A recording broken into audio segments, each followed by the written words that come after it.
2025 সালের 9 September Israeli বিমান একটি গোপন বর্ষণ অভিযান চালায় কাতারের রাজধানী দোহায় হামাস নেতাদের একটি রাজনৈতিক নেতৃত্ব সভাকে লক্ষ্য করে। ঘটনাটি সম্পূর্ণ অপ্রত্যাশিত ও বিরল ছিল, কারণ কাতার বহু বছর ধরে নিজেকে নিশ্চিত করে আসছিল একটি শান্তি আলোচনার মধ্যস্থাপক হিসেবে, বিশেষ করে গাজায় যুদ্ধবিরতি ও মানববন্ধন সুরাহায়। ঘটনার কেমন চিত্র ছিল?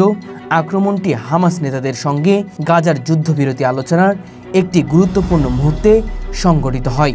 এতে গাজা যুদ্ধবিরতি প্রস্তাবে পর্যালোচনার জন্য হাজির নেতা বলয়ে আইম।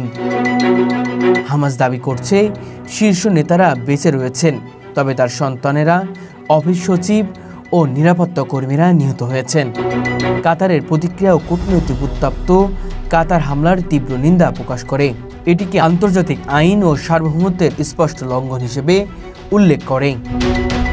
হামলা চলাকালীন দোহায় ধোঁয়া উঠতে দেখা যায়, যা দৃশ্যত আতঙ্ক উত্তেজনার প্রতীক।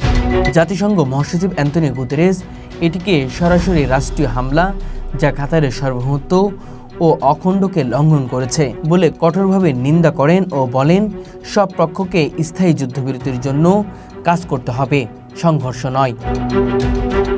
মূল পক্ষগুলো কি বলছে ইসরায়েল ও যুক্তরাষ্ট্র? ইসরায়েল পিছু হটেনি, জানায় এটি একটি পরিকল্পিত ও প্রাসঙ্গিক হামলা ছিল। এই সঠিকতা তুলে ধরে যুক্তরাষ্ট্র তার সঙ্গেও সংক্রান্ত প্রতিক্রিয়া মিশ্র।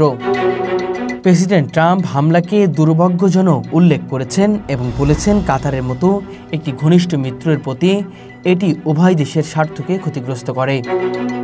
ট্রাম্প আদেশ দেন তার দূত কাতারকে ঘটনার আগে সতর্ক করতে, তবে কাতার তা প্রত্যাখ্যান করে বলে, বোমা পাড়ার সবসময় খবর পেয়েছি।